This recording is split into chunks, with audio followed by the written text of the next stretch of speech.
Hello everyone. Before we start, make sure to like and subscribe to the channel, and leave a comment with where you're from and what time you're watching. That way, YouTube will keep showing you stories just like this one. Now, let's begin.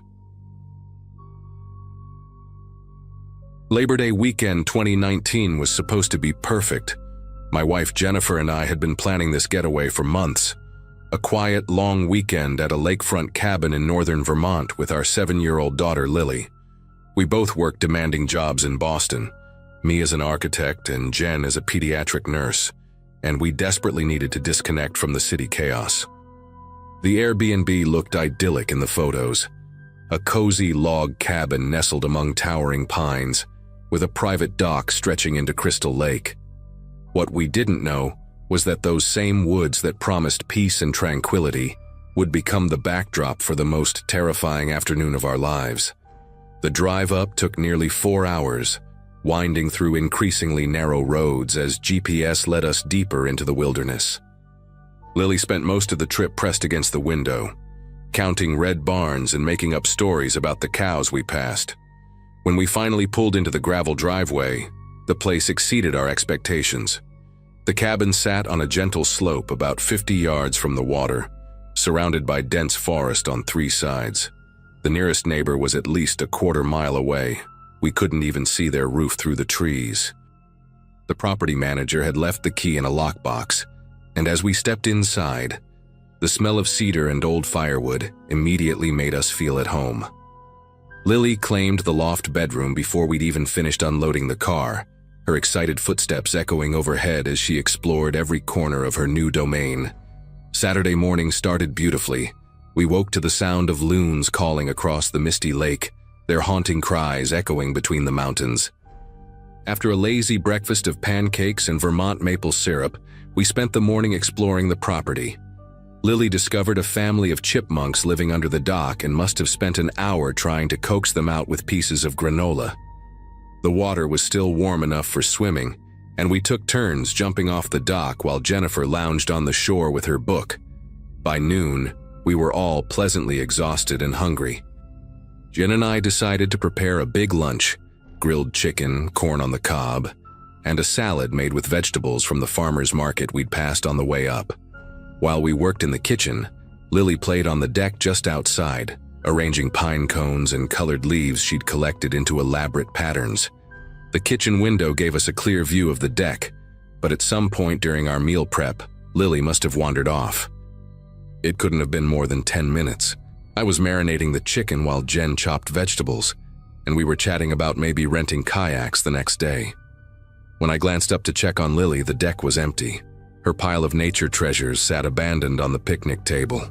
"Hey, where'd our little explorer go?" I asked Jen, not particularly concerned at first. Kids wander, especially in new places full of interesting things to discover. Jen wiped her hands on a dish towel and stepped out onto the deck, calling Lily's name. No response. The woods seemed to swallow her voice, leaving only the gentle lapping of waves against the shore. That's when the first flutter of worry started in my chest. Not panic yet, just that parental instinct that something needed checking. I walked around to the side of the cabin, expecting to find her crouched by the stone fire pit, or maybe down by the water's edge looking for minnows. Nothing. The property wasn't that big, maybe 2 acres total, and most of it was visible from the cabin. Jen headed toward the lake while I checked behind the small storage shed. Still no Lily. We kept calling her name, our voices growing louder and more urgent with each unanswered call. 5 minutes passed, then 10. The chicken sat forgotten on the counter as we expanded our search into the tree line. That's when I noticed something that made my heart skip. A narrow trail I hadn't seen before, barely visible between 2 massive oak trees. Fresh footprints in the soft earth, small ones that could only belong to a child. Without thinking, I plunged into the woods, following those tiny impressions while shouting Lily's name until my throat burned. The trail wound deeper into the forest than I expected, maybe 200 yards from the cabin. The canopy grew thicker, filtering the afternoon sun into dim, greenish light. Just as I was about to turn back and get Jen, I heard it. Lily's voice, high and clear, somewhere ahead. Relief flooded through me so intensely that my knees nearly buckled. But as I pushed through a cluster of mountain laurel, what I saw made every muscle in my body tense. There was Lily, standing next to a beat-up RV that looked like it had been abandoned decades ago. The thing was covered in rust and moss with cardboard taped over most of the windows, and she wasn't alone. A man stood beside her, probably in his late 40s, wearing a faded khaki vest with what looked like some kind of wildlife organization patches. He had thinning brown hair combed over a sunburned scalp, and when he smiled at me, I noticed one of his front teeth was chipped at an odd angle. His hand rested on Lily's shoulder, and something about the way his fingers gripped her small frame made my skin crawl. "Daddy!" Lily called out, waving excitedly. "Mr. Bradley was just about to show me the baby raccoons. He takes care of hurt animals." The man, Bradley apparently, extended his free hand toward me, that damaged smile never wavering. "You must be her father," he said in a voice that sounded like he'd been smoking since childhood. "Found her wandering near the old logging road. Dangerous for little ones out here, bears, coyotes, all sorts of predators."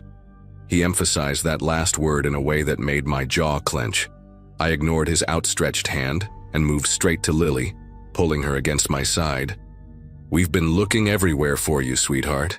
You know you can't wander off like that." The man's hand dropped slowly, and I caught a flash of something in his eyes. Annoyance? Anger? It disappeared quickly behind that practiced smile. "Was just telling her about my rehabilitation work," he continued, gesturing toward the RV. "Got some orphaned babies in there that need round-the-clock care. Kids usually love seeing them."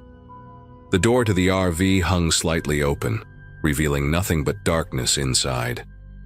A smell wafted out, something chemical mixed with decay, like roadkill soaked in cleaning fluid. Every instinct screamed at me to get Lily away from this place. "That's kind of you," I said, keeping my voice steady while tightening my grip on Lily's hand. "But we need to get back. Her mother's worried." Bradley shifted his weight, subtly blocking our path back to the trail. Oh, but the little lady was so excited to see them. "Won't take but a minute. The babies are sleeping right in the first compartment. She can peek through the door." He reached for the RV handle, and that's when I noticed his fingernails, long, yellowed, with dirt caked so deep underneath it looked permanent. But what really caught my attention was the padlock hanging loose on a hasp that had been recently installed on the door. Why would you need a padlock on the outside of an animal rehabilitation vehicle? "Actually," Lily piped up, tugging on my hand, "Mr.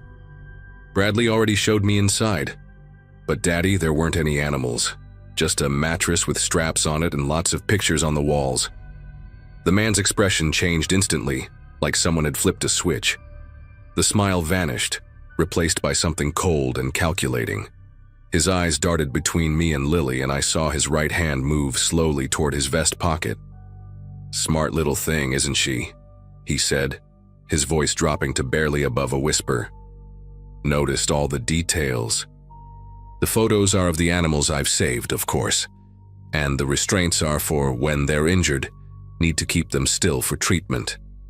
But Lily shook her head, her voice matter-of-fact in that way only children can manage. "No. They were pictures of kids. Other kids like me. Some were crying." The words hit me like ice water. I scooped Lily up in one motion, her small body tight against my chest, and started backing away from Bradley and his RV. He took a step forward, and that's when I heard it. Jennifer's voice calling both our names much closer than I expected. Maybe 100 feet away, getting louder. Bradley heard it too. His hand paused halfway to his pocket, and something like panic flashed across his features. "You should go," he said quickly, that fake smile returning but not reaching his eyes.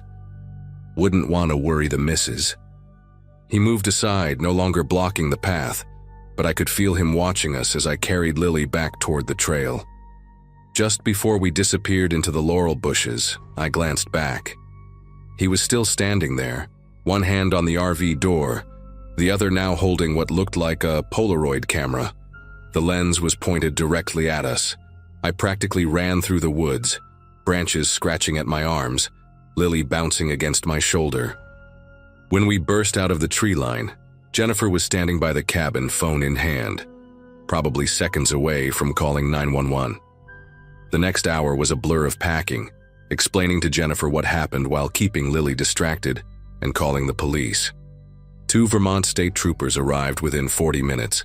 Apparently, they took reports of suspicious individuals around children very seriously in these parts. I led them back to where I'd found the RV, but it was gone. Only tire tracks in the soft earth and the lingering chemical smell proved it had ever been there. One of the troopers, a young woman named Officer Kowalski, took Lily aside and gently asked her to describe everything she'd seen.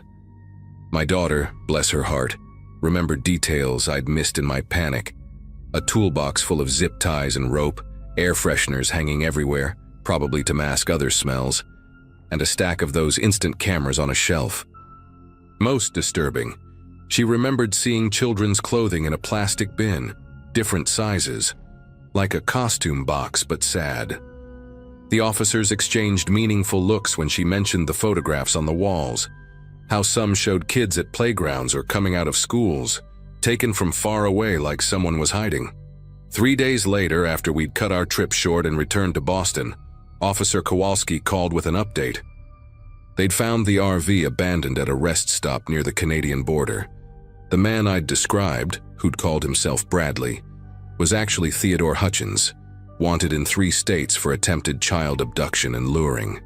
He'd been using various aliases and posing as everything from a youth soccer coach to, apparently, a wildlife rehabilitator.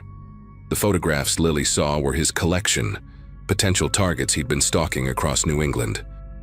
They found DNA from at least 4 children in that RV, though thankfully, all were located safe with their families. Hutchins himself was picked up trying to cross into Quebec 2 weeks later.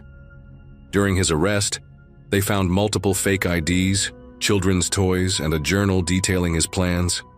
Our cabin, it turned out, was on a list of rental properties he'd been monitoring, specifically ones rented by families with young children. The police believed he'd been living in the woods nearby for weeks, waiting for the right opportunity. If Jennifer hadn't started calling for us when she did, if I hadn't decided to check that trail, if Lily hadn't been brave enough to tell me what she'd seen inside that RV, I still wake up sometimes in a cold sweat, thinking about all the ways that afternoon could have ended differently.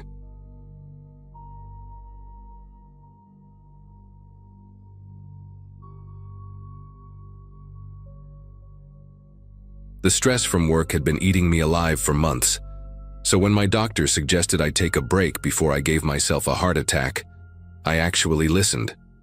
I was 38, working 70-hour weeks at a Manhattan advertising firm, and hadn't taken a real vacation in 3 years. That October weekend in 2023, I drove up to the Finger Lakes region, where I'd booked 2 nights at the Whitmore Inn, this old Victorian place that had just reopened after being closed for renovations. The website showed cozy rooms with antique furniture and promised a peaceful escape from modern life. I remember thinking how perfect it sounded. No meetings, no deadlines, just me and some old books I'd been meaning to read. The drive up took about 4 hours, and I felt the tension in my shoulders start to ease as the city skyline disappeared in my rearview mirror. I arrived around 5 in the evening, just as the autumn sun was painting everything gold. The inn sat on this huge property surrounded by maple trees, their leaves blazing orange and red. It was one of those grand old buildings from the 1890s, all turrets and wraparound porches, the kind of place that made you think of garden parties and ladies in long dresses. The parking lot was nearly empty, just my Toyota Camry and 2 other cars. When I walked into the lobby, the smell hit me first. Fresh paint mixed with something older, like wood polish and dust. The manager, a thin guy named Harold with glasses that kept sliding down his nose, checked me in with this nervous energy, explaining they'd only been open again for 2 weeks. He mentioned the renovations had taken longer than expected after the incident, but didn't elaborate. My room was on the 2nd floor, number 207, and Harold insisted on walking me up himself, pointing out the new sprinkler system and emergency exits along the way. After Harold left me alone in my room, I unpacked and decided to explore the inn before dinner. The hallways were lined with burgundy carpet that muffled every footstep, and the walls held these ornate sconces that cast weird shadows. Everything felt too quiet, like the building was holding its breath. I made my way down to the dining room, which they'd converted into more of a casual lounge area with leather chairs and a bar in the corner. The walls were covered in framed photographs, old black and whites showing the inn throughout different decades. There were pictures of grand parties, staff lined up on the front steps, guests playing croquet on the lawn. But one photo caught my attention immediately. It showed the hotel staff from what looked like the 1970s, about 20 people in uniform standing in front of the main entrance. Someone had scratched out one face completely, leaving deep gouges in the glass and photo underneath. It was a woman in a maid's uniform, standing in the back row. You could still see her hands clasped in front of her, but where her face should have been was just violent scratches. I stood there staring at that photo longer than I should have, trying to figure out why someone would deface it like that. The scratches weren't neat or careful. They were angry, almost frantic, like someone had taken a key or a knife to it in a rage. The other faces in the photo were perfectly clear. The stern-looking manager with his arms crossed, the kitchen staff in their white uniforms, the groundskeepers holding rakes. But this one woman had been erased with such violence that it made my skin prickle. I asked the bartender, a college-age kid named Tyler, about it when I ordered a whiskey. He just shrugged and said the photo had been like that when they reopened, that lots of old stuff had been damaged in the fire. When I pressed him about what fire, he got this uncomfortable look and mumbled something about it happening a couple years back, then suddenly needed to check something in the kitchen. I sat there nursing my drink, but I kept glancing back at that photo, at those savage scratches where a face should have been. Dinner was a lonely affair in that empty dining room. Besides me, there were only two other guests, an elderly couple who ate in silence at a corner table. The food was decent enough, some kind of pot roast with vegetables, but I barely tasted it. The whole atmosphere of the place had shifted for me after seeing that photo. Every creak of the old building, every flicker of the lights made me look up from my plate. Around 9 o'clock, I headed back to my room, exhausted from the drive and the weird energy of the place. The hallways were even quieter now, lit only by those dim sconces and the emergency exit signs. Room 207 was at the end of a long corridor, and as I walked, I noticed that most of the other rooms seemed unoccupied. No sounds of TVs, no light coming from under the doors. I told myself it was just the off-season, that business would pick up on weekends, but the emptiness felt oppressive, like the inn was too big for the handful of people rattling around inside it. I tried to settle in for the night, taking a hot shower and climbing into the 4-poster bed with one of my books. The room was actually quite nice.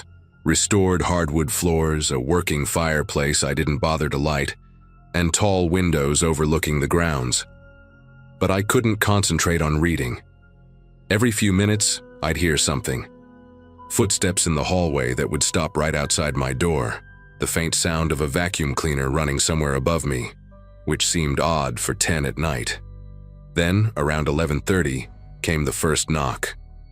It was soft, almost hesitant, like someone wasn't sure they had the right room. I called out asking who it was, but got no response. I waited a minute, then got up and looked through the peephole. The hallway was empty, but I could see that the sconce directly across from my door was flickering, throwing shadows that danced on the burgundy wallpaper.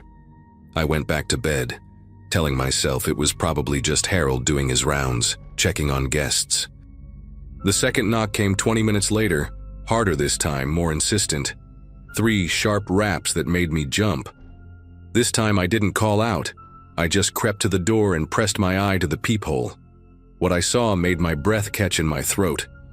There was a woman standing in the hallway, but she was facing away from my door, just standing there in a maid's uniform. The uniform looked old-fashioned, not like something modern hotel staff would wear. It was gray with a white apron, the kind you'd see in old movies. Her hair was pinned up in this severe bun, and she stood perfectly still, like she was waiting for something. I watched her for what felt like minutes but was probably only seconds, waiting for her to move, to turn around, to do something. Then the flickering sconce went out completely, plunging that section of hallway into darkness. When it flickered back on a moment later, she was gone. Not walking away, not turning a corner, just gone, like she'd never been there at all. I didn't sleep much after that. Every time I started to drift off, I'd hear something new. The sound of keys jangling in the hallway, the squeak of a cleaning cart's wheels, that same vacuum cleaner running in the room above me. But it was the whispering that really got to me. It started around 2 in the morning, so faint I thought it might be the wind or the old radiator. But as I lay there in the dark, I could make out that it was definitely a voice, a woman's voice, speaking in these urgent, rushed sentences I couldn't quite understand. It seemed to be coming from inside the walls themselves, moving from one side of the room to the other. At one point, I turned on all the lights and actually pressed my ear to the wall, trying to make out what she was saying. The whispering stopped immediately, like whatever was making the sound knew I was listening. The silence that followed was somehow worse than the noise had been. I sat on the edge of the bed until dawn, fully dressed, my car keys in my hand, fighting the urge to just bolt from the room and drive back to the city right then. When the sun finally came up, I ventured out of my room, desperate for coffee and some kind of normal human interaction. The dining room was serving continental breakfast, and Harold was there, looking even more nervous than he had the day before. His hands shook as he poured coffee, and he kept glancing toward the hallway like he expected someone to walk in. I asked him point blank if they had any female staff working the night shift. The coffee pot slipped in his hand, spilling hot liquid across the white tablecloth. As he frantically mopped it up with napkins, he insisted that no, absolutely not. They only had 2 night employees, himself and a maintenance man named Jorge. When I described what I'd seen, his face went pale. He tried to laugh it off, suggesting I must have been dreaming, that old buildings play tricks on people, but his voice cracked on the words. Then he leaned in close, glancing around to make sure we were alone, and whispered that maybe I should consider checking out early. He'd waive the cancellation fee, no questions asked. The way he said it, urgent and scared, told me he knew exactly what I'd seen. I didn't need to be told twice. I went straight back to my room to pack, throwing my clothes into my suitcase without even folding them. But as I was zipping it up, I noticed something that made me stop cold. There were marks on my door, scratches in the wood that definitely hadn't been there the night before. They were concentrated around the lock and door handle, deep gouges like someone had been trying desperately to get in. Or maybe, I thought with a chill, trying to get out.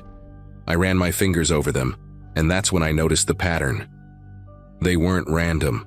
They formed letters carved roughly into the painted wood. L-E-T. Then a gap where the wood was too damaged to read, then O-U-T. Let out. Or maybe it had once said, let me out. I grabbed my suitcase and practically ran down the hallway, not caring how it looked.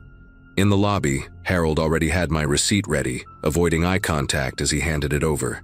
As I was heading for the door, he called after me, his voice barely above a whisper.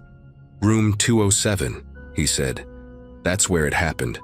We thought the renovations would fix it. I drove away from that place like the devil was chasing me, but I couldn't let it go. That afternoon, safe in my Manhattan apartment, I started digging online. It took some searching, but I finally found it. A small article in a local Finger Lakes newspaper from 2018. Historic Whitmore Inn damaged in fatal fire. The article was brief, but the details made my skin crawl. A maid named Dorothy Brennan had died in the blaze, trapped in a guest room on the 2nd floor. The fire had started in room 207 under suspicious circumstances, and Dorothy had been found inside, though she wasn't supposed to be there. The article mentioned an ongoing investigation into allegations that the inn's owner, Robert Whitmore, had been withholding wages and threatening to fire staff who complained. Dorothy had been one of the most vocal critics, organizing other employees to demand their back pay. The night of the fire, she'd supposedly been locked in room 207 after a confrontation with Whitmore. He claimed it was an accident, that he didn't know she was in there when he locked up for the night. The fire started 2 hours later. They found her body by the door, her fingers bloody from clawing at the wood. I've never been back to the Finger Lakes region, and I never will. Sometimes I still dream about that hallway, about the woman in the gray uniform standing with her back to me, waiting. I looked up Harold's name a few months later, just out of curiosity. He'd quit the Whitmore Inn just 2 weeks after my stay. The place closed again 6 months later, permanently this time. The last review I found online was from a woman who'd stayed in room 209, 2 doors down from where I'd been. She wrote about hearing a woman crying in the walls, about finding scratches on her door, about seeing a maid who vanished when the lights went out. But what really haunted me was her mention of the staff photo in the dining room.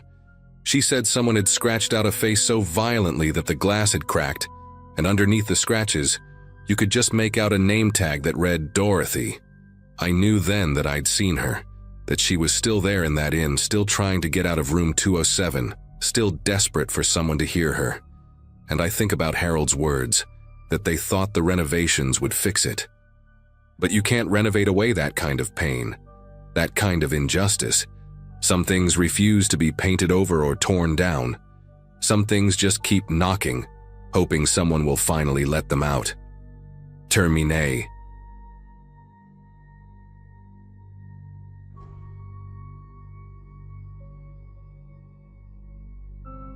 The summer of 2018 was supposed to be the beginning of everything for me and Allison. We'd just gotten married after dating for 4 years, and I'd saved up enough working construction to give her the honeymoon she deserved. She'd always dreamed of visiting wine country, talking about it constantly while we planned the wedding. So when I found this boutique vineyard estate up in Northern California, nestled between rolling hills covered in grapevines, I knew it was perfect. The place was called Blackwood Estate, family-owned for 3 generations according to their website. We arrived on a Tuesday afternoon, both of us giddy with excitement as we drove up the long gravel driveway lined with oak trees that must have been there for centuries. The estate was even more beautiful than the photos suggested. The main building was this stunning Mediterranean-style villa with terracotta tiles and ivy crawling up the walls. Our suite overlooked endless rows of grapevines that seemed to glow golden in the afternoon sun. Allison kept squeezing my hand and saying she couldn't believe we were actually there. The staff greeted us with champagne and fresh strawberries, and the owner himself, Mr. Blackwood, came out to welcome us personally. He was this dignified older gentleman with silver hair and kind eyes who told us about the estate's history while we sipped our drinks. Everything felt magical, like we'd stepped into a fairy tale. That first night we had dinner on our private balcony, watching the sunset paint the sky purple and orange while we talked about our future. The next few days passed in a blur of wine tastings, gourmet meals, and long walks through the vineyard. Allison was in heaven, taking notes on every wine we tried in this little leather journal she'd bought specifically for the trip. She'd always been the organized one in our relationship, documenting everything. The estate offered these intimate tasting sessions in their cellar, where they'd bring out vintages that weren't available to the public. We met other couples too, mostly older folks celebrating anniversaries, and everyone seemed genuinely happy to be there. But on our 4th day, Thursday evening, Allison started complaining about feeling queasy during dinner.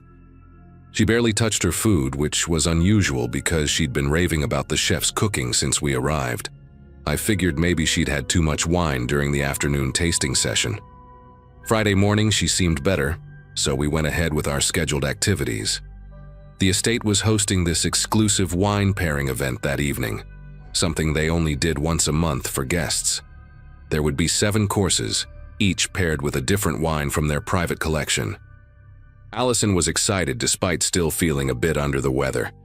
She kept saying she didn't want to miss it, that we'd paid too much money to skip anything.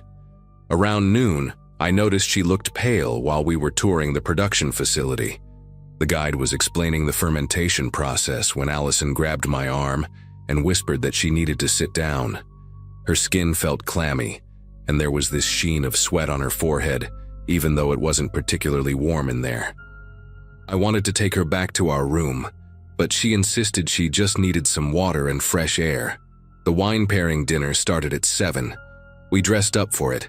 Allison wore this navy blue dress I'd bought her for her birthday, and she looked beautiful despite being obviously unwell. The dining room was intimate, maybe 12 guests total, with candles everywhere and soft classical music playing. Each table had handwritten menu cards detailing the evening's selections. The first course came out, seared scallops with a crisp Sauvignon Blanc, and I watched Allison force herself to take small bites. By the third course, she'd stopped eating entirely and was just pretending to sip her wine. I kept asking if she wanted to leave, but she shook her head each time, not wanting to make a scene. The woman at the next table, Mrs. Ashford from Oregon, kept glancing over with concern. Even in the dim candlelight, I could see Allison's complexion had taken on this grayish tinge that made my chest tight with worry. Then it happened during the 5th course. The server had just placed a plate of braised lamb in front of us when Allison suddenly lurched forward. Her whole body convulsed, and then she was vomiting violently onto the white tablecloth. But it wasn't normal vomit. It was dark, almost black, with streaks of bright red blood mixed in. The entire dining room erupted in chaos. Chairs scraped against the floor as people jumped back.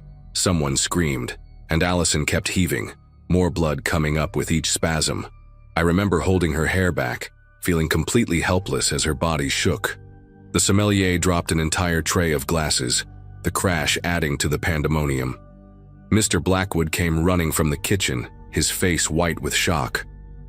Allison collapsed against me, blood still dripping from her mouth, her dress ruined, her eyes rolling back. I was screaming for someone to call 911, my voice cracking with panic. The ambulance arrived within 15 minutes, though it felt like hours. The paramedics worked quickly, getting Allison onto a stretcher while asking me rapid-fire questions about what she'd eaten, any medications she was taking, allergies, everything. I rode with her to the hospital, holding her hand while she drifted in and out of consciousness. The emergency room was a blur of white coats and machines beeping. They pumped her stomach, ran blood tests, started IVs. I sat in that waiting room for what seemed like an eternity, still in my dinner jacket stained with her blood. A doctor finally came out around midnight, Dr. Patel, I'll never forget his name, and the look on his face made my knees weak. He said they'd found traces of warfarin in her system, massive amounts of it. Rat poison, he explained, seeing my confusion. Someone had been poisoning my wife with rat poison, and based on the levels, it had been going on for days. The police arrived before dawn, 2 detectives who looked like they'd been pulled out of bed, which they probably had. They questioned me for hours, wanting to know every detail of our stay, everyone we'd interacted with, everything Allison had consumed. Had we made any enemies? Did anyone have a grudge against us? The questions seemed absurd. We were just a young couple from Colorado on our honeymoon. Who would want to hurt Allison?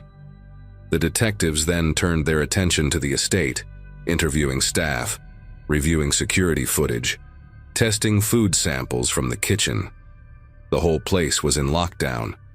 Other guests were being examined at the hospital as a precaution, though thankfully no one else showed symptoms.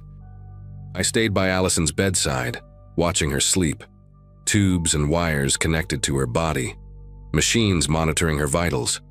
The doctors said she was lucky. If we'd waited even another hour, she might not have made it. 3 days later, they caught him. A former employee named Mitchell Granger who'd been fired from the estate 6 months earlier for stealing wine from the cellar. The security footage showed him sneaking into the kitchen through a service entrance late at night, using a key he'd never returned. He'd been living in his van in the woods nearby, watching the estate, waiting. The police found journals in his vehicle filled with rambling notes about revenge, about how the Blackwood family had ruined his life, how he was going to make them pay by destroying their reputation.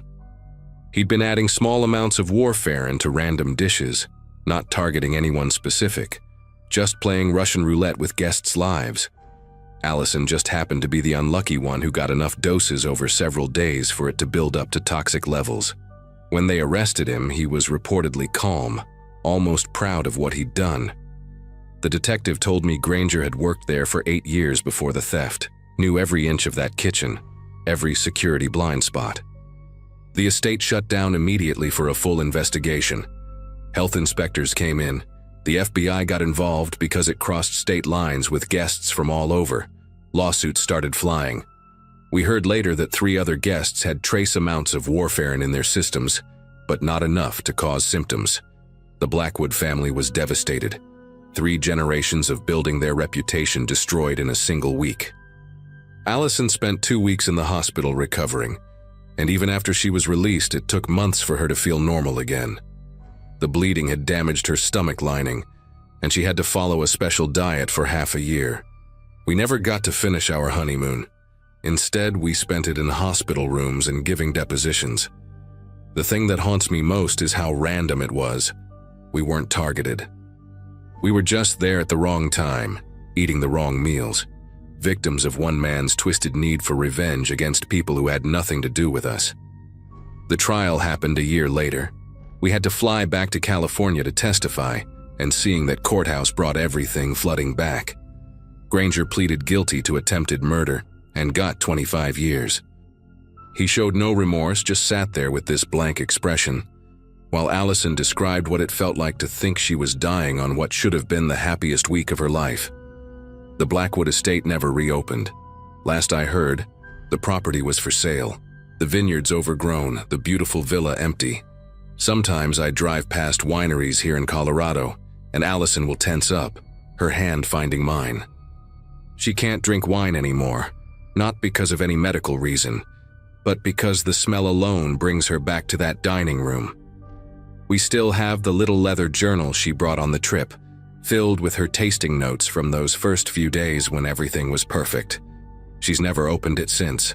We ended up having a second honeymoon 2 years later, just a simple road trip through the mountains, staying in little bed and breakfasts where we could see who was cooking our food. Allison's okay now, physically at least. The doctors monitor her liver function yearly because of the warfarin damage, but she's healthy. We don't talk about it much, but sometimes I catch her reading news stories about food poisoning cases, her face tight with a fear I wish I could erase. What happened at Blackwood Estate taught us that horror doesn't always come from dark alleys or obvious threats. Sometimes it comes from a beautiful place where you're supposed to be safe, served on fine china with a wine pairing.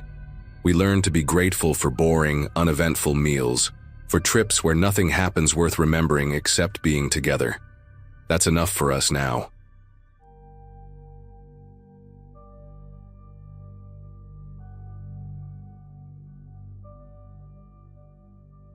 Melissa had just gotten promoted to senior accountant when we decided to take that trip to Myrtle Beach. 12 years of marriage, and we'd barely taken any real vacations together. I was pulling double shifts at the hospital, she was drowning in spreadsheets, and we both knew we needed to get away before we burned out completely. We found this resort online, 3 stars, decent reviews, nothing special except for the ocean view rooms. Room 312 was ours, 3rd floor, with a tiny balcony where you could hear the waves at night if you really listened. The place had that particular smell all beach hotels have, a mix of chlorine, salt air, and whatever industrial strength cleaner they use on the carpets. The walls were thin enough that you could hear toilets flushing 2 rooms over, but we didn't care. We were just happy to be somewhere that wasn't home or work. Everything seemed normal that first day. We checked in around 3 in the afternoon, unpacked our stuff, and went straight down to the beach. The sand was hot enough to burn your feet, and the water was that perfect temperature where you don't want to get out. Other guests were scattered around, families with kids building sandcastles, couples walking hand in hand, the usual beach crowd. When we got back to our room that evening, sunburned and exhausted, I noticed the door to room 314 had a "Do Not Disturb" sign hanging from the handle. Didn't think much of it at the time. People go on vacation to relax, right? Maybe they were sleeping off jet lag or just wanted privacy. Melissa and I ordered room service, watched some terrible reality show on the tiny TV, and fell asleep to the sound of the air conditioner rattling. The next morning, that sign was still there. Same position, same angle, like nobody had touched it. We passed by room 314 on our way to breakfast, and I found myself slowing down, listening for any sounds from inside. Nothing. Complete silence. The breakfast buffet was your typical hotel spread. Rubbery eggs, soggy bacon, those tiny boxes of cereal. We sat by the window and Melissa was going on about maybe renting bikes later when I mentioned the room next door. She just shrugged, said maybe they were heavy sleepers or had the "Do Not Disturb" sign up by accident. But something about it bothered me. The sign itself was weird. Not the standard hotel cardboard kind, but this laminated thing with faded colors, like it had been hanging there for months. The edges were yellowed and curling, and there was this water stain in the corner that looked like an old coffee ring. That night, around 2 in the morning, I woke up to this sound. At first I thought it was coming from outside, maybe someone dragging a beach chair across the concrete by the pool. But as I lay there in the dark, listening more carefully, I realized it was coming through the wall. From room 314. This slow, deliberate dragging sound, like someone was pulling something heavy across the carpet. It would go on for maybe 30 seconds, then stop. Complete silence for a few minutes. Then it would start again. I nudged Melissa, but she just mumbled something and rolled over. The sound continued on and off for about an hour. Each time it started, I'd hold my breath, trying to figure out what it could be. Furniture? Luggage? The rhythm was always the same. Drag, pause, drag, pause. Around 3:30 it finally stopped, and I managed to fall back asleep, though I kept having these dreams about someone trying to move a refrigerator down a long hallway. Wednesday morning, the sign was still there. By now, I was getting genuinely curious. 3 days and I hadn't seen a single person go in or out of that room. No maid service, no room service trays in the hallway. Nothing. Even the peephole looked dusty, like nobody had touched that door in weeks. I mentioned it to Melissa over coffee at the beach bar, and she finally admitted it was a bit strange. We decided to pay attention, see if we could catch whoever was staying there. But the whole day passed. We went parasailing, had lunch at this seafood place down the boardwalk, came back for an afternoon swim, and that door never opened. Not once. I even made excuses to walk past it several times. The sign never moved, not even a slight swing from the air conditioning kicking on. It was like it was glued to the handle. The dragging sounds came back that night, but this time they were different. Louder, more urgent somehow. And there was something else. This wet sound, like someone mopping up a spill. Drag, splash, drag, splash. I lay there staring at the ceiling, trying to make sense of it. Melissa woke up this time, grabbed my arm in the dark. "What is that?" she whispered. We both listened, barely breathing.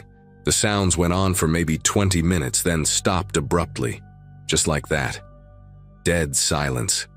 We waited, but nothing else happened. In the morning, I decided I'd had enough. While Melissa was in the shower, I walked out into the hallway and stood in front of room 314. The sign was exactly the same, but now I noticed something else. There was this smell, faint but definitely there. Sweet and sour at the same time, like fruit that had been left out too long. I bent down and it seemed to be coming from under the door. That's when I saw it. A dark stain on the carpet, just barely visible where it met the door frame. It looked wet, but when I touched it with my shoe, it was completely dry. I went straight to the front desk. The woman working there had this name tag that said Brenda and glasses on a chain around her neck. She smiled at me with too much enthusiasm for 8 in the morning. I explained about the room next door, the sounds, the smell, how I hadn't seen anyone in days. Her smile never wavered, but something shifted in her eyes. She typed something into her computer, frowned, typed again. "Sir, room 314 has been vacant all week," she said, turning the monitor so I could see. The reservation system showed it clearly. Empty since the previous Sunday. My skin prickled. I insisted someone was in there, told her about the sounds, the sign that never moved. She picked up the phone, called someone named Gary from maintenance. While we waited, she kept giving me these sideways glances, like she was trying to decide if I was crazy. or just a troublesome guest. Gary showed up 10 minutes later, this older guy with a tool belt and keys jangling from his hip like he was a medieval jailer. Brenda whispered something to him, and his face went serious. We all went up to the 3rd floor together. I stood back while Gary knocked on the door to 314. "Maintenance, anyone in there?" No answer. He knocked again, louder. Nothing. He looked at Brenda, who nodded, and he pulled out his master key. The lock clicked open, but the door only moved about 2 inches before hitting something. Gary pushed harder, grunting with effort. Whatever was blocking it scraped across the floor with a sound I recognized immediately. The same dragging noise I'd been hearing at night. Finally, he got it open enough to squeeze through. I'll never forget his face when he came back out. All the color had drained away and his hands were trembling as he pulled out his radio. "We need to call the police," he said. "Now." The police arrived within 15 minutes. 2 uniforms first, then detectives, then crime scene techs in white suits. They sealed off the entire 3rd floor, moving all the guests to different rooms. Melissa and I were taken to a small conference room near the lobby, where a detective named Barnes asked us questions for over an hour. When did we first notice the sounds? Had we seen anyone suspicious? Did we smell anything unusual? I answered everything, watching him scribble notes in this little pad. He wouldn't tell us what they'd found, just kept asking the same questions different ways. Other guests were being interviewed too. I could see them through the glass door, looking confused and scared. The hotel manager showed up, this nervous man who kept dabbing his forehead with a handkerchief, even though the air conditioning was blasting. By noon, there were news vans in the parking lot. It wasn't until that evening that we learned what had happened. Barnes came back to talk to us one more time, and maybe because we were the ones who'd reported it, he gave us more details than he probably should have. Someone had used a stolen keycard to enter room 314 5 days earlier. The security footage showed a man in a baseball cap and sunglasses wheeling in a large suitcase. He never came back out, at least not through the front. They found a body under the bed, a woman, probably in her 30s, who'd been dead for several days. The dragging sounds I'd heard? The killer had been moving her body around the room, trying different hiding spots. The wet sounds were from the ice bucket. He'd been using ice to try to slow down decomposition. The smell I'd noticed was exactly what I'd feared it was.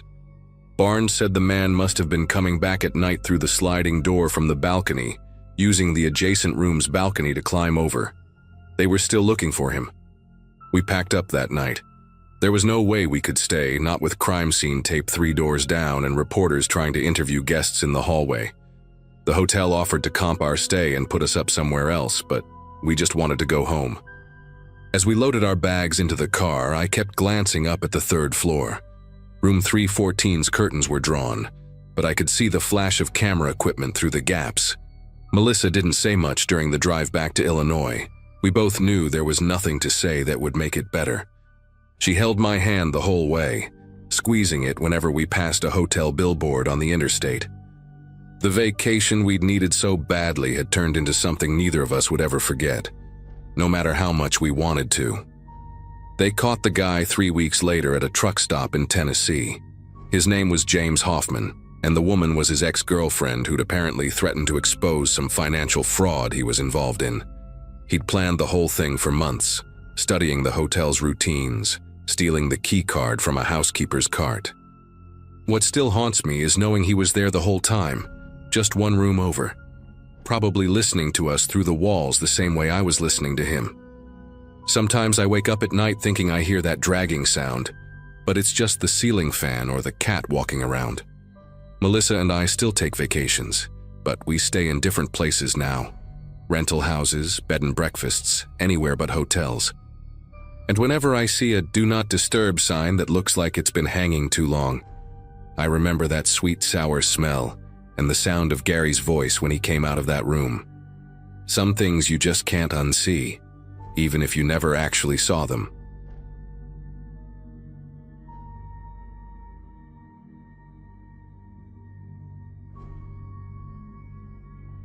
So I'm sharing this because I still get chills thinking about it, and maybe someone else has experienced something similar. I'm Amanda, 34, work as a graphic designer from home in Wisconsin. This whole thing happened last March during what was supposed to be my perfect solo getaway. I'd been going through a rough patch after my divorce was finalized, and my therapist suggested I take some time for myself. You know how it is. Working from home gets lonely, especially when you're trying to rebuild your life. I'd been browsing those vacation rental sites for weeks, looking for something quiet and secluded where I could just disconnect from everything. The mountains of North Carolina seemed perfect, far enough from my usual routine, but not so remote that I'd feel completely cut off from civilization. I needed space to think, to write in my journal, maybe do some hiking. Just me, some books, and hopefully some peace of mind. The cabin I found looked like something straight out of a Pinterest board, all wood beams and stone fireplace, perched on this hillside with huge windows overlooking the valley. The listing showed this cozy kitchen with exposed brick, a loft bedroom, and a wraparound deck where I could drink my morning coffee while watching the sunrise. The owner, some guy named Kevin, had great reviews and responded to my messages super quickly. The whole booking process was smooth as butter. He explained that the cabin had a keypad lock system, no physical keys to worry about losing or picking up from anyone. He'd send me the code a few days before my arrival. It seemed perfect for someone like me who tends to overthink logistics. The photos showed deer wandering through the property, and I could already picture myself sitting on that deck with my laptop, finally getting some clarity about what I wanted to do with my life post-divorce. The drive up to the cabin was exactly what I needed. I'd left Milwaukee early that Friday morning, and by the time I reached the winding mountain roads, I could feel my shoulders starting to relax for the first time in months. The GPS kept losing signal, but Kevin had sent detailed directions along with the door code, 4729. I remember thinking how nice it was that he trusted guests with such a simple system. The cabin sat at the end of a gravel road, surrounded by towering pines and rhododendron bushes that were just starting to bloom. When I punched in the code and heard that satisfying click of the lock disengaging, I felt this wave of relief wash over me. The place was even more beautiful than the photos. Everything smelled like cedar and wood smoke, and the afternoon light streaming through those big windows made everything look golden. I spent the first evening unpacking my things, making myself a simple dinner, and just soaking in the quiet. No traffic, no neighbors arguing through thin walls, just the sound of wind in the trees and the occasional bird call. Saturday was perfect in every way. I woke up naturally around 7, made coffee on the little stovetop, and sat on the deck watching the mist rise from the valley below. I'd brought a stack of books I'd been meaning to read, and I actually managed to get through half of one without checking my phone every 10 minutes. For lunch, I drove into the nearest town, about 20 minutes down the mountain, and found this little diner where the waitress called me Honey, and the pie was homemade. I picked up some groceries for dinner and wine for later, feeling more relaxed than I had in years. The afternoon was spent hiking a trail that started right from the cabin's backyard, and I even saw a family of deer grazing in a clearing, just like in the photos. By evening, I was tired in that good way that comes from fresh air and exercise. I cooked myself a nice dinner, opened that bottle of wine, and settled in to watch the sunset paint the mountains purple and orange. I remember thinking this was exactly what I needed. Just me, nature, and time to figure things out. That night I went to bed around 10:30, which was early for me but felt right in that peaceful environment. The loft bedroom had this amazing skylight, where I could see stars, real stars, not the faint dots you get in the city. I'd left one of the downstairs windows cracked open because the mountain air was so crisp and clean, and I loved falling asleep to the sound of the wind moving through the pine branches. The bed was comfortable, with these heavy quilts that made me feel cocooned and safe. I'd been having trouble sleeping since the divorce, but that night, I felt myself drifting off easily for the first time in months. I had this vague awareness of the cabin settling around me, those little creaks and sighs that old wooden buildings make. Everything felt right with the world. I was finally somewhere I could just be myself without any pressure or expectations. The wine had left me pleasantly drowsy, and I remember my last conscious thought being gratitude for finding such a perfect place to heal. Sunday night was when everything changed. I'd had another wonderful day, more hiking, more reading, a long phone call with my sister where I actually sounded happy for the first time in months. I'd made myself a simple pasta dinner and finished the bottle of wine from the night before, feeling proud of how well I was handling this whole solo retreat thing. I went to bed around 11, maybe a little later, feeling that same peaceful tiredness from the night before. The thing is, I'm usually a pretty deep sleeper, especially when I'm relaxed like I was that weekend. But something woke me up around 2 in the morning, this weird electronic sound that seemed to come from downstairs. At first, I thought maybe it was the cabin's heating system or the refrigerator cycling on. You know how rental places always have their quirks. But then I heard it again, and it was distinctly different from the normal house sounds I'd gotten used to. It was a series of beeps, followed by a mechanical clicking noise that made my heart skip a beat. In my sleepy state, it took me a few seconds to realize what I was hearing, the sound of the keypad lock being activated. The moment that realization hit me, every muscle in my body went rigid. I lay there in the loft bed, staring at the ceiling, trying to convince myself I was mistaken. Maybe it was just a dream, or maybe Kevin had mentioned something about automatic systems that I'd forgotten. But then I heard the unmistakable sound of the front door opening, that particular squeak of the hinges that I'd noticed when I first arrived. My heart started pounding so hard I was sure whoever was down there would hear it. I wanted to call out, to ask who was there, but my voice seemed to have completely disappeared. The logical part of my brain was racing through possibilities. Maybe Kevin had forgotten to tell me about maintenance. Maybe there was some kind of emergency. But it was 2 in the morning, and every instinct I had was screaming that this wasn't right. I could hear soft footsteps now, deliberate and careful, moving across the hardwood floor downstairs. They weren't the heavy boots of a maintenance worker or the hurried steps of someone dealing with an emergency. These were quiet, almost sneaky footsteps, like someone trying not to wake me up. I forced myself to slip out of bed as quietly as possible, my bare feet hitting the cold wooden floor of the loft. The cabin's layout meant I could see part of the downstairs from the loft railing, but I'd have to creep forward to get a clear view. Every step felt like it was echoing through the whole building, even though I was trying to move like a ghost. The footsteps below had stopped, which somehow made everything worse. At least when I could hear them, I knew where the person was. Now they could be anywhere. I made it to the railing and slowly, carefully peered down into the main living area. The moonlight coming through those big windows cast everything in silver and shadow, making familiar furniture look strange and threatening. I could see the kitchen area, the stone fireplace, the couch where I'd been reading just hours before, but I couldn't see anyone.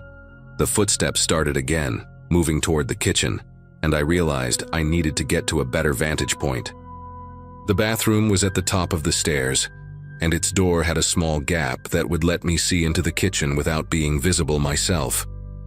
I crept toward the bathroom on trembling legs, each step taking forever as I tried to avoid the floorboards I'd noticed creaking during the day. The door was slightly ajar, and I positioned myself behind it, pressing my eye to the gap.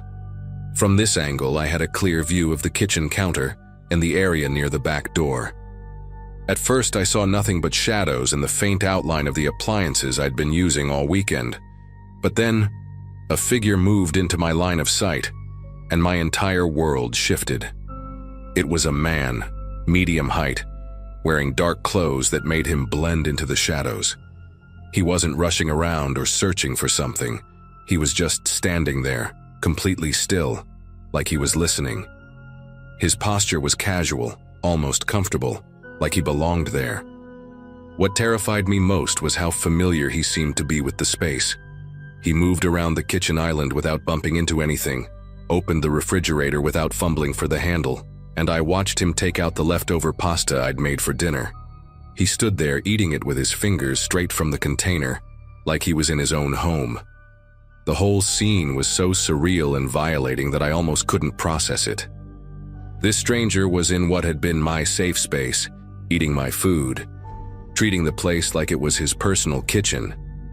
I watched him finish the pasta, rinse the container in the sink, and put it back in the refrigerator, methodically, like he'd done this before. Then he did something that made my skin crawl.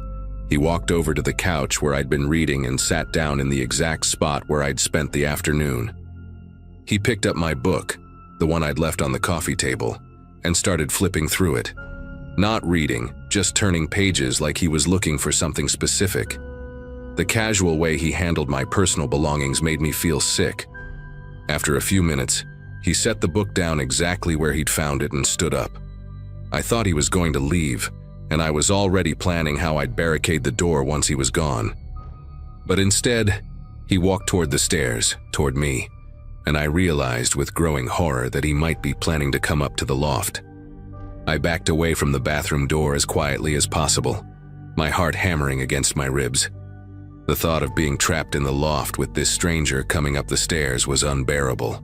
I could hear his footsteps on the first few steps, slow and deliberate, and I knew I had maybe 30 seconds before he reached the top. My phone was on the nightstand next to the bed, and I had to make a choice, try to grab it and call for help or find somewhere to hide. I chose the phone, tiptoeing across the loft as fast as I dared. My hands were shaking so badly I could barely unlock the screen, and when I saw I had no signal, I wanted to cry. The footsteps had stopped about halfway up the stairs, and I could hear him breathing. Just breathing. Like he was deciding what to do next. I clutched my phone anyway, thinking maybe I could use it as a weapon if I had to. Then suddenly the footsteps started going back down. I heard him walk across the living room, and a few seconds later, the front door opened and closed. Just like that, he was gone. I stayed hidden in the loft for what felt like hours, afraid to move, afraid to breathe too loudly. When the first hints of dawn started creeping through the skylight, I finally worked up the courage to check the house.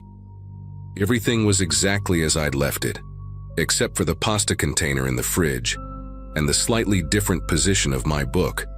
I drove straight to the nearest town and called the police from a diner, my voice shaking as I tried to explain what had happened. The officer who came to meet me was this older guy named Detective Morrison, who actually took me seriously. He followed me back to the cabin and found no signs of forced entry, which made sense since the person had used the keypad. When we called Kevin, the owner, he was genuinely shocked and confused, but then Detective Morrison had him check his rental records, and that's when we discovered the truth. The access code 4729 had been used for the same cabin 6 months earlier by a guest named Thomas Brennan. Kevin had forgotten to change the code between bookings, and somehow this Thomas guy had figured out the pattern or remembered it. The detective tracked him down. He lived about an hour away. And when they questioned him, he admitted he'd been coming back to the cabin periodically, treating it like his own personal retreat. He claimed he never meant to scare anyone, and only came when he thought the place was empty. They charged him with breaking and entering, but the whole thing still gives me chills. I never went back to that cabin, and I always ask about security protocols now when I book places. Some experiences change you, and that night definitely changed how safe I feel in unfamiliar places.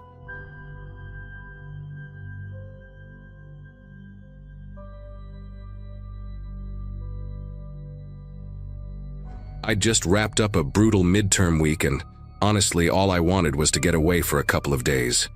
My roommate Marcus had the exact same idea. We weren't particularly close, more like default friends thanks to shared space. But we got along well enough to not kill each other on a road trip. He suggested we hit Arizona, find somewhere quiet, maybe hike a bit. Nothing big, just a break from the campus chaos. I remember throwing a backpack together with barely any thought, some clothes, a portable charger, and a gas station bag full of snacks. I wasn't expecting the trip to be memorable. Turns out it was, for the worst reasons possible. We didn't make any real plans, just drove west, letting the roads decide for us. Around sunset, we passed through a stretch of highway with nothing but red dust and power lines. That's when we saw it. A squat little motel just off the road. Faded red sign flickering like it had better days. Desert Palms Inn. though most of the neon was shot. Marcus pulled in without asking. "Better than driving through the night," he said, already grabbing his bag. The lot was nearly empty, which didn't surprise me. The office looked like it hadn't been updated since the 80s, but the old guy behind the counter was friendly enough. Gave us room 6, right at the edge of the building. That first night was weird, but not in a horror movie way. More like subtle weird. Marcus kept saying he felt watched. He wasn't the paranoid type, but he locked the bathroom door before his shower, even though it was just the two of us. I brushed it off. I was too tired to care. But I remember waking up around 2 a.m. to what I thought was the sound of footsteps outside. Not fast, slow, dragging steps, like someone walking with weight. I stayed still, listening. Nothing else. I figured it was an animal, or the wind pushing something along the gravel. When I got up the next morning, Marcus was gone. His bag was gone, his side of the bed was made, and the motel room key was sitting neatly on the desk. At first, I assumed he'd gone to get breakfast, maybe explore the area. But when it got close to noon and I hadn't heard anything, I started asking around. I went to the front office and the same old guy was there. I asked if he'd seen Marcus. He didn't even hesitate. Just nodded and said, "Your friend checked out early this morning. Left around 6, said he had to get home." The way he said it, no eye contact, no expression, just flat, made something twist in my chest. Marcus didn't even have a car. We drove together. I told the man at the front desk that Marcus wouldn't just leave without telling me, that we were sharing a car, and that he hadn't mentioned a single word about going home early. He gave a vague shrug and said maybe Marcus called a ride, that people change plans all the time. I didn't buy it. I asked to see the camera footage from that morning, but he claimed the system was old and spotty, and that it only recorded during certain hours. It felt like he had rehearsed that response. Still, I tried to keep my cool. Maybe I was overthinking. Maybe Marcus really did catch a ride or had some kind of emergency. But something about how quiet the place was, and how quickly the man shut the conversation down, stuck with me. I stayed one more night, mostly out of indecision. I figured if Marcus didn't text or call by morning, I'd go to the police. That second night was worse. I couldn't sleep. Around midnight, I heard a strange metallic rattling, like chains being dragged or a latch being tested. It came from somewhere behind the motel. When I peeked out the window, I noticed a shed I hadn't seen before. It was far enough from the building that you wouldn't notice it unless you were looking for it. A single bulb hung over the door, flickering, but I could make out the outline of someone standing near it, not moving, just there. The next morning, I packed up and drove straight to the nearest police station. I told them everything, how Marcus was gone, how the guy at the front desk acted, how weird the second night had been. I gave them the name of the motel, the room number, everything. They didn't say much at first. Took down the information, told me they'd look into it. I drove back to campus alone, trying to convince myself it was just a weird trip and that Marcus would show up eventually, pissed I made a fuss. But he never did. Days passed, then a week, then 2. His phone stayed off. His family filed a missing person report. It wasn't until almost a month later that I got a call from a detective. He asked me to come in. When I did, he told me, quietly, carefully, that Marcus wasn't the only person who had disappeared from that motel. Over the last year, at least 6 others had gone missing after checking in. Always one person at a time, always late check-ins. And every time the staff had some excuse, early checkout, emergency. Nobody remembers anything. The motel had no digital system, and the cameras, disconnected months ago. But what they did have was a maintenance shed behind the building, one that wasn't listed on any official records.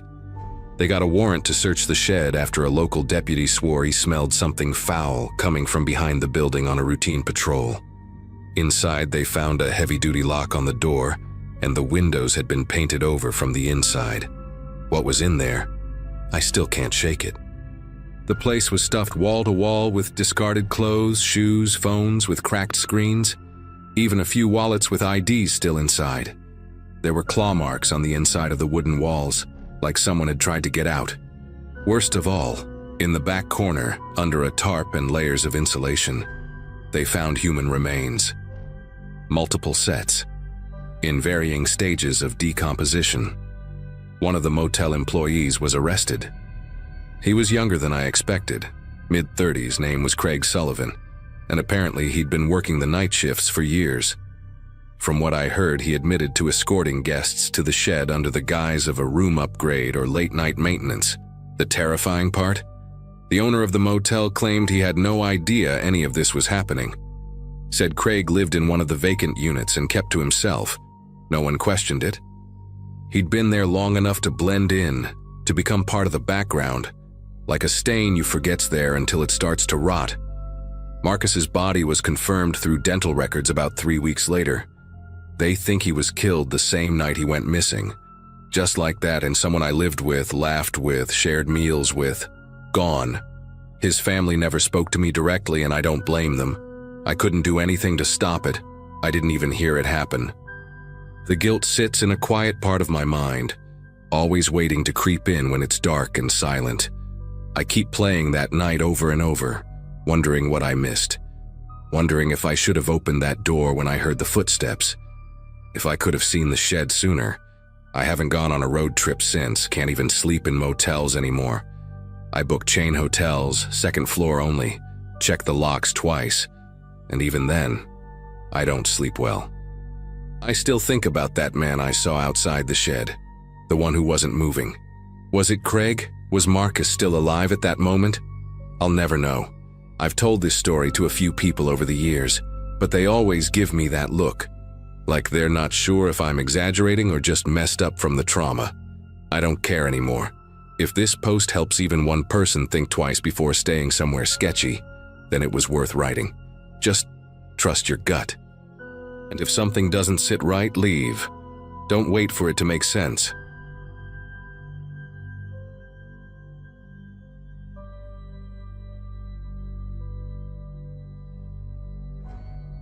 It was the year before I graduated, and spring break was pretty much our last shot at doing something wild before real life kicked in. I was studying psychology at a mid-sized college in Georgia, nothing too fancy, and I was sharing a dorm with my best friend at the time, Vanessa. She was the one who found the Airbnb, a beach condo down in Florida, right on the water. There were 4 of us, me, Vanessa, Nicole, and Danny.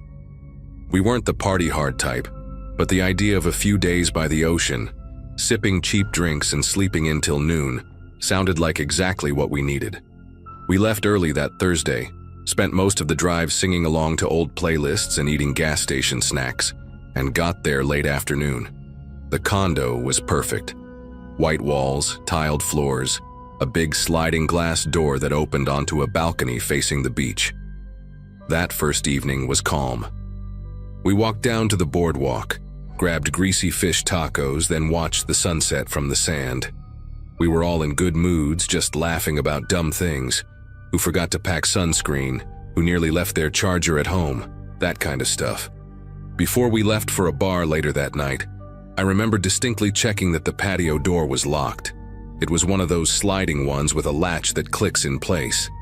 Vanessa double-checked it right after me, gave me a thumbs up.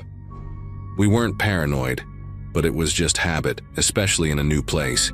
We headed out around 10, hit a local beachside bar, danced a little, and got back close to 2 a.m. Everything seemed normal except the sliding door was open maybe 2 inches. We all paused at the same time when we noticed it. The curtain was fluttering from the breeze coming in, and I remember Nicole saying, "Did one of you open that to air out the place or something?" None of us had. And for a second, we just stood there kind of processing it. It wasn't open wide and nothing looked disturbed. Vanessa even walked over and pointed out that maybe it hadn't latched fully when we left. I wanted to believe that, so we all just kind of nodded along, closed it tight again, and moved on. We were tired, a little buzzed, and brushing it off was easier than letting our minds spiral. We locked up everything again, even checked the windows this time, and all crashed in our rooms. The next morning, it was Danny who said something first. She came into the kitchen holding her suitcase with this confused look on her face. "Did any of you go through my stuff?" she asked. We all said no, of course not. Then she placed it on the counter and unzipped it. Half her clothes were missing, mostly smaller items like swimsuits and tank tops. She said it was zipped shut when she left, and now it was halfway open. At first, we joked it was probably stuffed under the bed, or she just forgot she took it out, but she insisted. She started searching everywhere. We all did. Nothing turned up. That's when I remembered something. The condo had one of those tiny security camera doorbells mounted near the entrance. It wasn't ours, but the app was still logged in on the condo's iPad. Vanessa grabbed the iPad and opened the app. The condo owners had left it on the kitchen counter along with a printed sheet of instructions: how to connect to Wi-Fi, how to operate the smart lock, and a note at the bottom that said the camera feed was viewable if needed. None of us had paid much attention to it until now. The footage was motion-triggered, so we scrolled back to around the time we'd left for the bar the night before. The clips loaded slowly. At first, it just showed us heading out, all dressed up and laughing as we locked the door behind us. Then, about 35 minutes later, there was movement. The clip was short. A tall man appeared on screen, stepping into the frame from the side like he'd been waiting just off camera. He wore a hoodie, dark jeans, and he moved calmly. Too calmly. He didn't hesitate or fumble with the lock. He pulled something out of his pocket, crouched by the door for maybe 10 seconds, and then he was inside. The app recorded exactly 27 minutes of movement inside the unit. He left the same way he came in, through the balcony. There was no footage from the inside, but we could see him exit without rushing, hands in his pockets, as if nothing had happened. That image is burned into my head. A man walking barefoot across the patio tiles like he belonged there. None of us really spoke for a moment. Nicole looked pale, Vanessa had her arms wrapped around herself, and Danny just kept repeating, "That's not okay. That's not okay." We kept trying to make sense of it. Was he a previous guest? A neighbor? Someone who had a key somehow? But the lock was digital and we'd changed the code when we checked in, just like the instructions said. We reported it to the rental platform and called local police. They sent a patrol car out and took our statements, but they didn't seem surprised. "This happens more than people realize," the officer said, almost too casually. He took down some notes, told us to keep the door double locked, and left.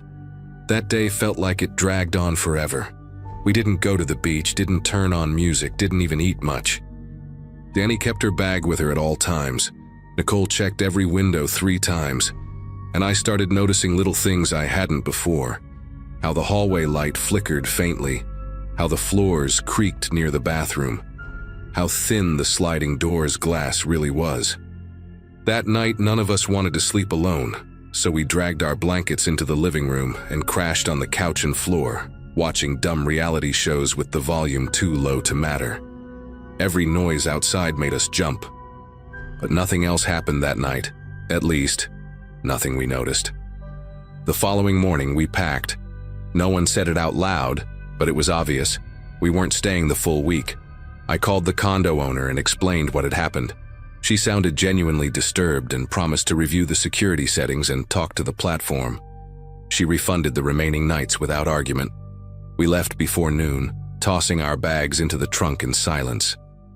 It wasn't just about feeling unsafe anymore. It was the sense that someone had been near us, maybe even watching us sleep, and we'd had no clue. That invisible presence had violated something we didn't even know was so fragile.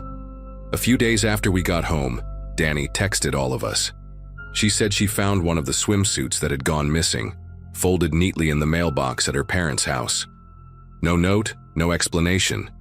It wasn't even mailed, just placed there. Her dad assumed it was a prank by a friend, but Danny was sure it had something to do with that night. She asked if any of us had gotten anything weird, but we hadn't, at least, not that we noticed. That detail messed with all of us. How would someone even know where she lived? None of us had posted about the trip publicly. The idea that whoever that man was might have followed us, or at least one of us, home, that was a whole new level of disturbing. To this day, we still bring it up sometimes when we catch up. None of us ever got any more answers. The police never called back. The rental platform said they escalated it, but nothing ever came of it. It became one of those stories that lives in the back of your head, waiting to bubble up when you check into a hotel or hear a strange noise behind a thin wall. I still lock every door and window twice now, sometimes 3 times. That spring break was supposed to be a memory of sun, drinks, and cheap fun, but instead it's just this shadow. A question we never got to ask, a door that was supposed to stay locked. Sometimes I think about the way he walked out onto that balcony, hands in his pockets like he wasn't in any rush, like it wasn't the first time he'd done that. And maybe it wasn't.